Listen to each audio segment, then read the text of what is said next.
So you and Kato, you've been playing Matt Hazard the last few weeks.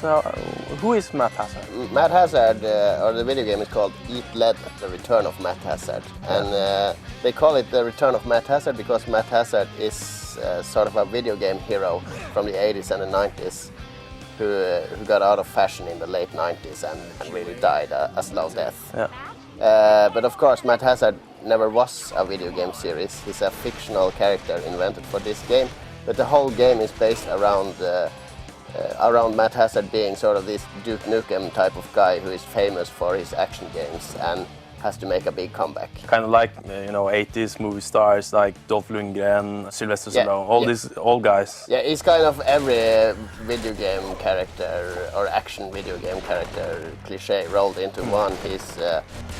He's got short hair, he's got muscles, he loves to shoot bad guys, and he's quite a simple character, really.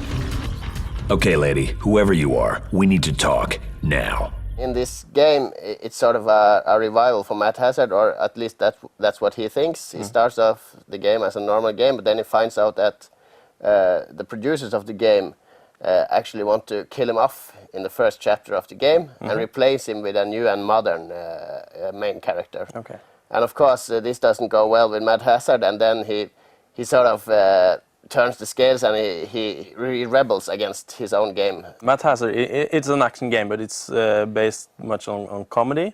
How does that work in this game? Well, it's been launched as a comedy action game. What happens when you play through the game? It's a pretty standard shooter. It's a substandard shooter. It's a poor action game on its own feet. It uses the cover system from Gears of War, where you run into cover and you shoot bad guys. The only problem is that the bad guys have such lousy AI that they behave. It's like flies flying around your head. There's absolutely no satisfaction in shooting these guys. It feels like a shooter from the early PS2 years or the late PlayStation 1 years. Yeah, but isn't that part of the parody in it? Because it sort of makes sense that it plays like an old game because it's kind of a parody on yeah, you could explain it like that, but the thing is, it's supposed to be a new game with Matt Hazard in the role, and it plays like an old crap game.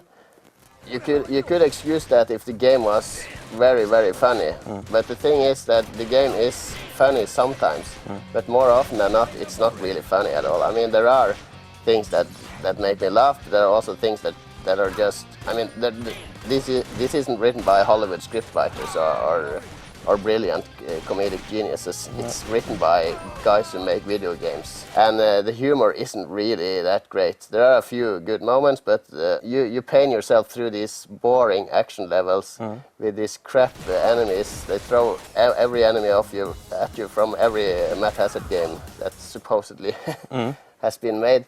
And you sort of hold out just to get to some comedic cutscene, and when that scene isn't funny, then what's the point? This ends here, Dexter. You know what time it is, buddy. Oh God, please don't say it. Seriously? Everybody hates my catchphrase? I always thought it was kind of cool. Of course you did. You're an idiot. Girls? Enough of that crap. Now it's just you and me. But you play scenes from a cowboy western setting and a space marine setting and typical JRPGs and all these scenes. The game is sort of, you are placed in a level that's supposed to be a level from that game, and then the creators of the game who are out to get Matt Hazard, they throw in enemies from other older Matt Hazard titles. So suddenly there's a warp and you get these two-dimensional enemies from an old 8-bit game, or you get zombies in a western setting or whatever. And the concept is good, it's just that they've tied it into this very normal story. I mean, between the games, between the levels, you visit a headquarters and talk to a Cortana-like woman who helps you along the way. It's sort of it's a basic game structure where you are on a war campaign to get to an enemy.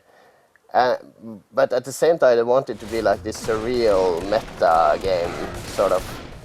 And it doesn't, you can't have your cake and eat it. I mean, they have to settle for one of the things, and it just falls between chairs for me. Graphics, anything to mention? Graphics are substandard. I mean, this isn't what you expect after you played Gears of War or Killzone 2. They're very poor graphics. Level design is okay, but again, the enemies or the boring enemies destroy a lot of the satisfaction. The cover system works okay, but it's unnecessary. I mean, you have a button where you can run from one cover to the next, but you rarely get to the cover or the position you want. More often than not, you're faced with your back against the enemies and covering yourself from nothing. And it's just flawed, I think. Okay, so to sum this up? To sum this up, I think they set out to make an action game, then they then decided to make it into a comedy game to cover up the flaws in the action game. And now it works if you... It has a few funny moments, and for video game nerds, they poke fun of a lot of things. But it's not really... It's not highbrow satire, it's not... they're not geniuses, the script writers behind this thing.